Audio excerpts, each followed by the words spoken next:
Hey everybody, welcome to Bestie Book Reviews. I'm here with my bestie Mandy. And I'm here with my bestie Jessica. So let's talk angsty books. That is what we're going to be doing today. Before we start talking about our angsty books, though, what do you want to tell them, Mandy? Well, first, grab your Kleenex because you're going to need it for these recs, unless you're Jessica. And then hit that subscribe button because you want to win these books. They are Calla Reed signed books. They're fantastic. And let's just say this, she can deliver the angst as well. So hit that subscribe button, follow us on Instagram for extra entries. And then also, what are some of your favorite angsty reads? Tell us in the comments below.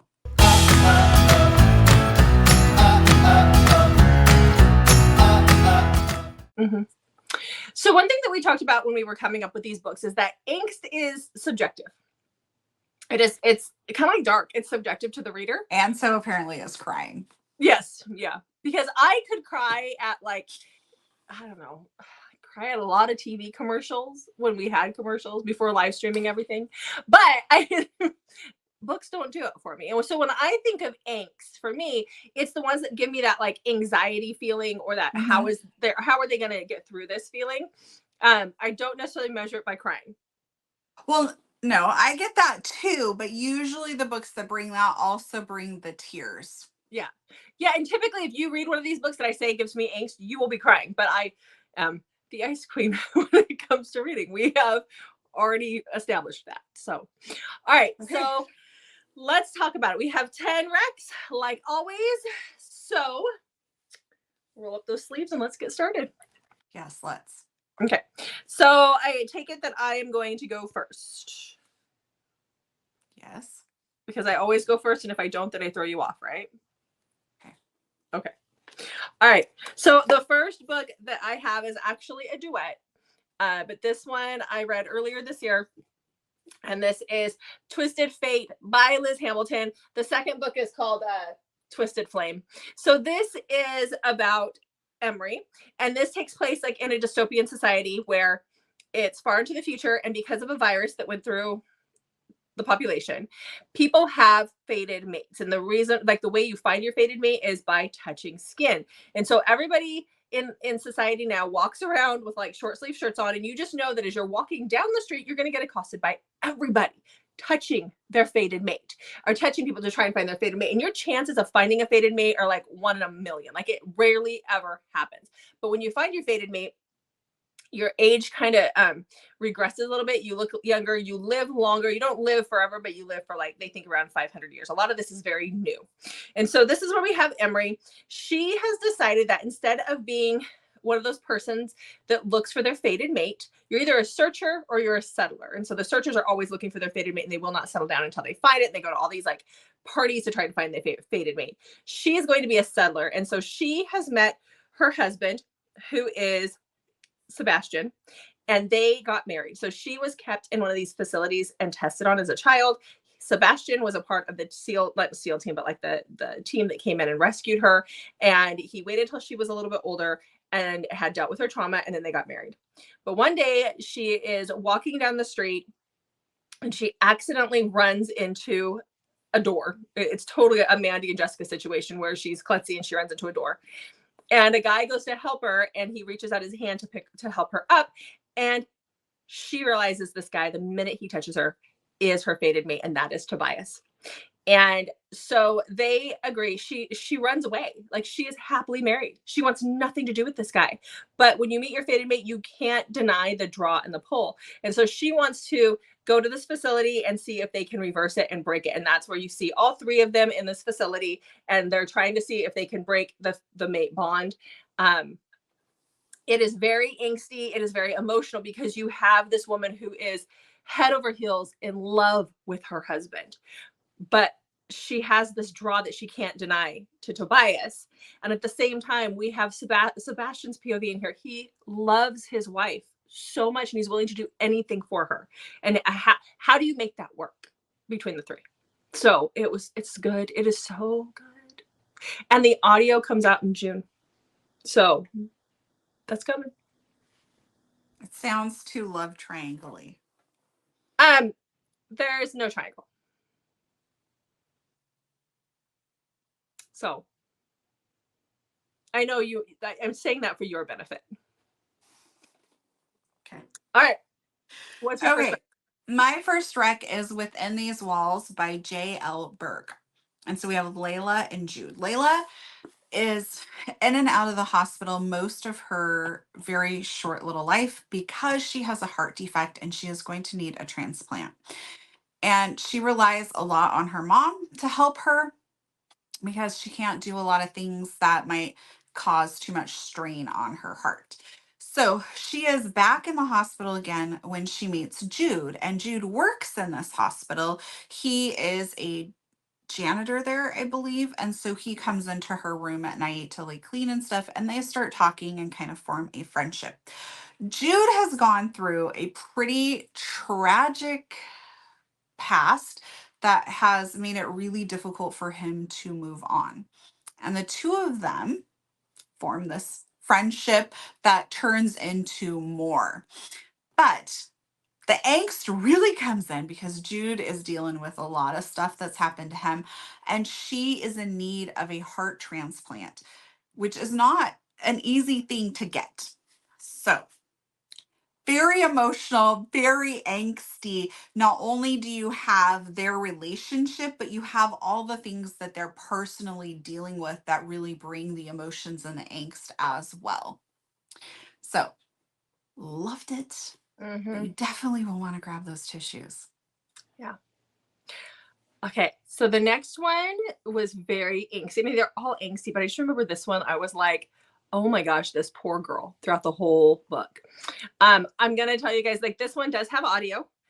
I started the audio and it was horrible, so I just stopped and I read the book because I read it, don't listen to it. Okay, so that is The Unwanted Wife by Natasha Anders. This is told in third person. This is one of the times the third person did not bother me at all. Once I got going into it.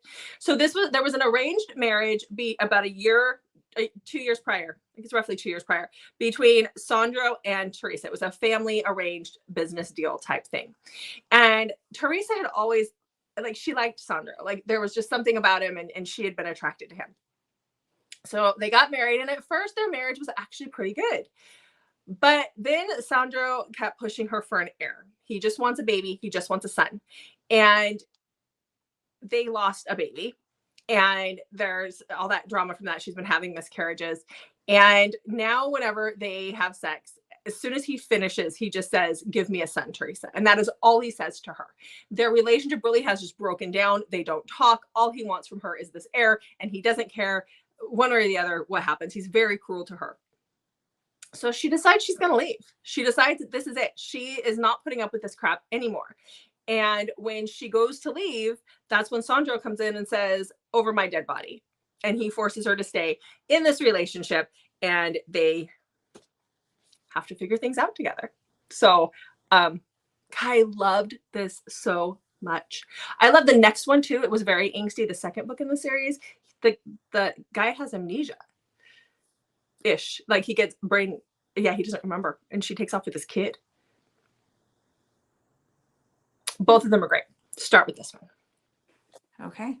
All right. So what do you got next? Okay. My next book is I Wish I Would Have Told You by Whitney G. So this one, the author tells you to go in blind. And she says, don't look anything up. Just go in blind. So that is my recommendation to you. Go in blind. This is angsty. I loved it. I do want to preface it though. This is a little YA. The characters are still in high school. So there is some high school themes happening in this story. But it does not read like a high school book. It's written very, very well. So I really don't want to spoil this and tell you anything more about it. It's very angsty. I definitely cried in it. Go in blind. Go read it. Okay. Believe it or not, I actually have a couple books that are reverse harem, and they're angsty. Wow. Go figure, right? How do you always manage to work those into every trope we do? I don't know know. But this one is Binding Rose by Ivy Fox. This is a part of the Mafia Wars series. You can read these as standalones, but they are all Mafia books. They're all written by different authors, but they're in the same world. And in this world, the heads of the Mafia, about 10 years prior to all the books starting, the heads of all of the Mafia get together and they're like, we want the wars to stop. And the way that we're going to do that is we all have daughters. And so we're going to put their names into a hat and we're going to start drawing out names, or a fishbowl. And we're going to start drawing out names. And as long as you don't draw your daughter's name, that person you draw is going to marry these people once they're of age. They wait 10 years because the youngest is like 9 at the time. They want them to be past the age of 18. So anyhow, that's how the Mafia Wars get started. And so each one of these girls is set to marry the head of the Mafia once they hit a certain age. So we have Rose, who is the cartel princess, and she has to marry into the Irish Mafia. And she is told by her brother, who is the head of the cartel now, her father has since passed away, that these guys are wild heathens, that they are ruthless, and that her job is to produce an heir right away. And then hopefully within a year or two after that happens, they can get her out, because these Irish guys are horrible. And so she goes into this relationship knowing she's going to marry this guy, thinking that it is going to be the worst case scenario, and that is her job, is to get married and have this baby. And so when she gets there, she marries her husband right away.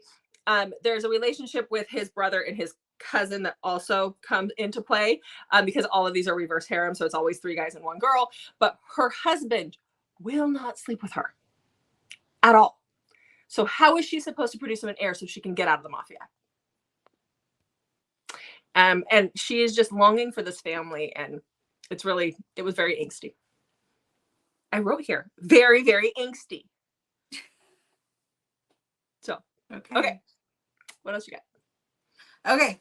My next one is Someday by Emma Scott.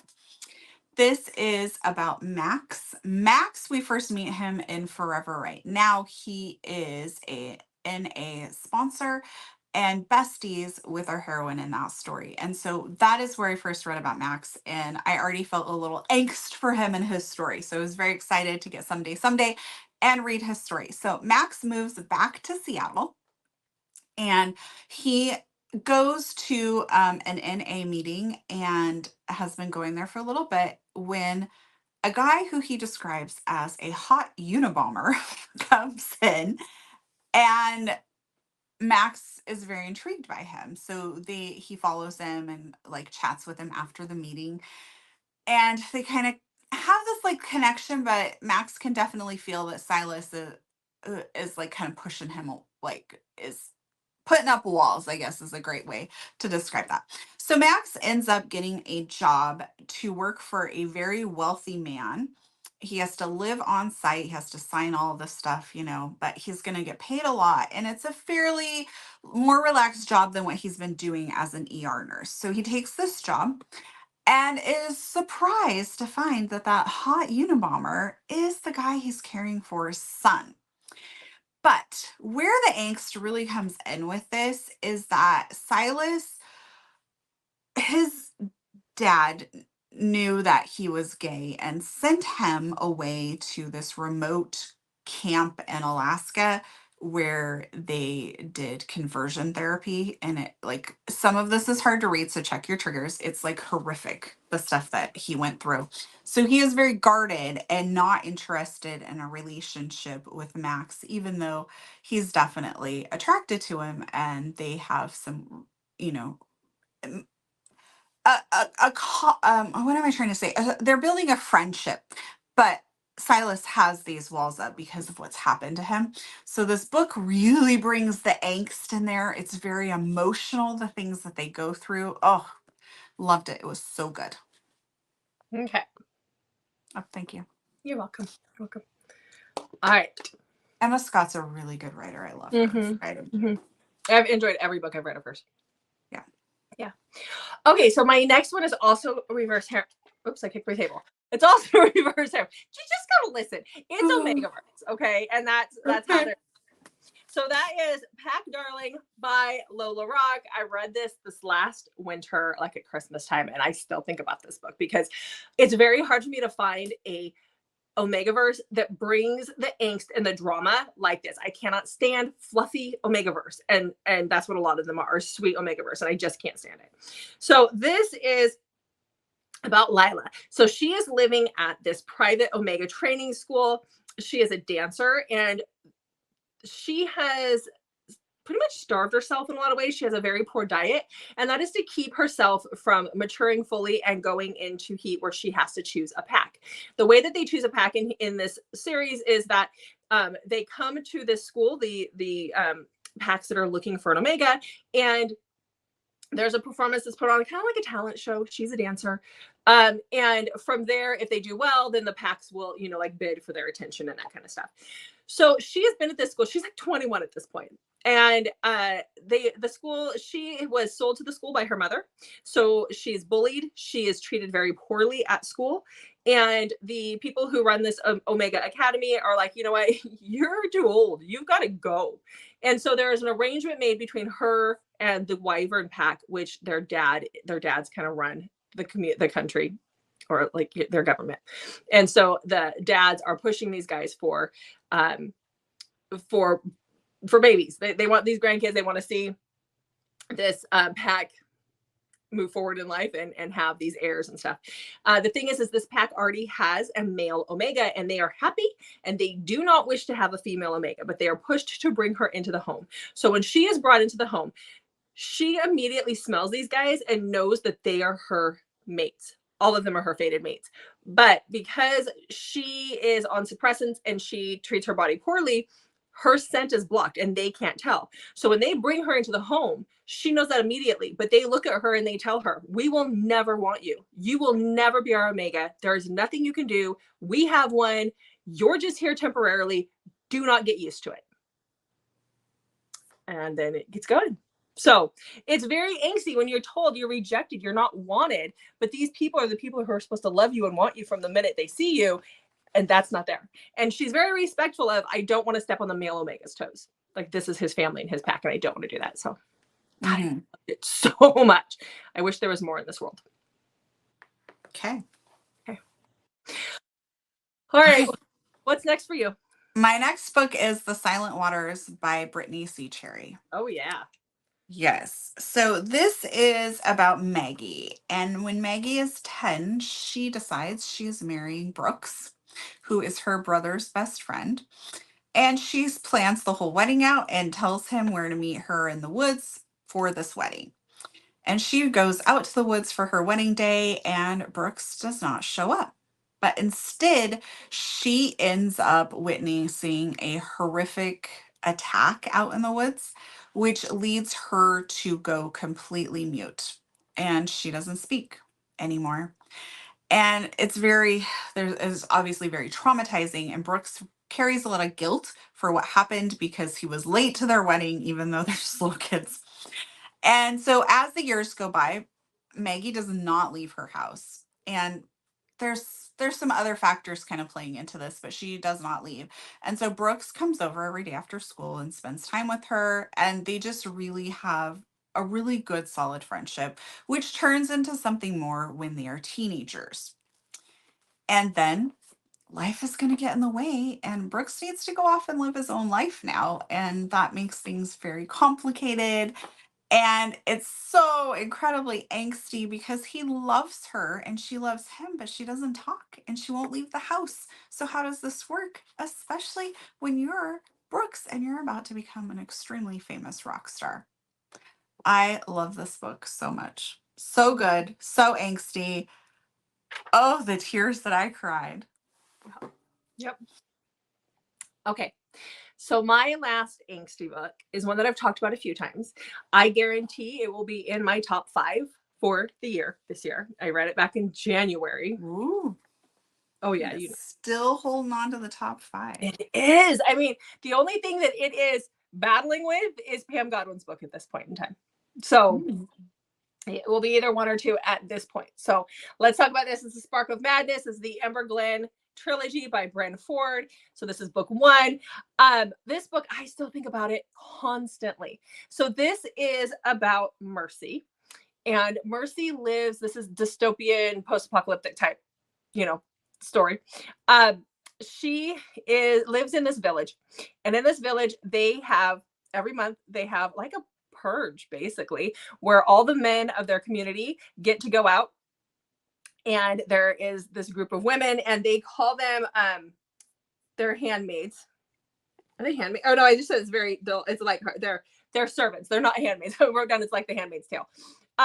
So they're servants, and this group of women, because you're either a domestic or a servant. So you either get to get married and provide for your family, which you don't get to have sex with your husband. He does not have sex at all, except for on these purge nights once a month. And it is not with you, it is with the servants. So any babies you have are either artificially inseminated or you take one of the babies from one of these servant girls. So anyhow, Mercy's at one of these servant nights. She sees something that shouldn't happen, because these guys are allowed to hurt these girls. They're allowed to do anything. But you, as her as the servant, she's not allowed to run. She's not allowed to escape. She sees something pretty horrific, and she turns and she flees. When she's caught, she is caught by Arlo, who is one of the 7 men who's in charge of this group. And the 7 men, the council decides that she is going to go through the trial. So there's going to be these 3 trials that because she has sinned and she is in trouble, and nobody has ever survived the trials. And they're going to make it pretty rough on her. And they don't want her to survive it. And so in these 3 books, the amount of angst, it just blows your mind, because you're like, how is Arlo going to be a good guy? Because he's not a good guy. And then how is she going to survive this? These games are set up so that she dies. They do not want her surviving. Her mom was burned at the stake for questioning things in this community. So how? That's the whole time. Like you're just on the edge of your seat with the, oh my God, how is she going to survive this? What's coming? What's next? Like you just can't get comfortable because you don't know what they're bringing next. So go read this series. It only has like 86 reviews, which is just insane. So, yeah. Okay. What's your last book? This big boy. Oh, yeah, that one. So Maestro by Anandar. Oh, I still get extremely emotional thinking about this book, and it's been a little while since I've read it, but oh man. Okay. Definitely need the tissues for this. So this is a love story that's going to span over several decades. It's very angsty, and obviously it's going to be a slow burn. So we have Aurelia and Chad. They meet when they are 13 at an audition for a prestigious music school. And Chad gives her some advice, basically, and she mixes up what she's going to do to play for her audition, and it lands her a spot in the school. So she's very excited about this. And her and Chad are kind of like exact opposites in many ways. Chad seems to be very like friendly and like, the popular guy, and she would be maybe more of the shy girl.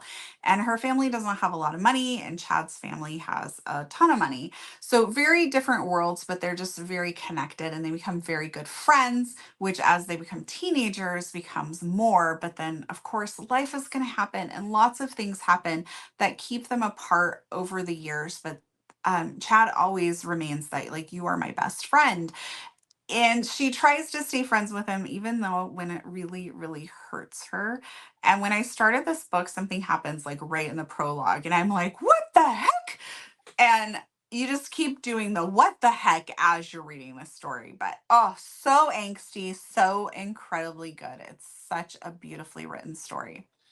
Lots of stuff is happening in it as well. So there's just a lot of emotion. So highly recommend it if you're looking for an angsty read. It will deliver. It will also wreck you. Okay.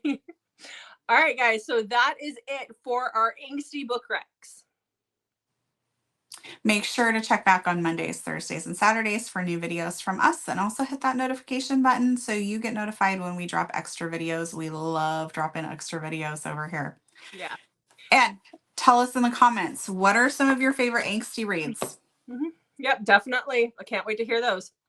Thanks for watching, guys. We'll see you in the next video.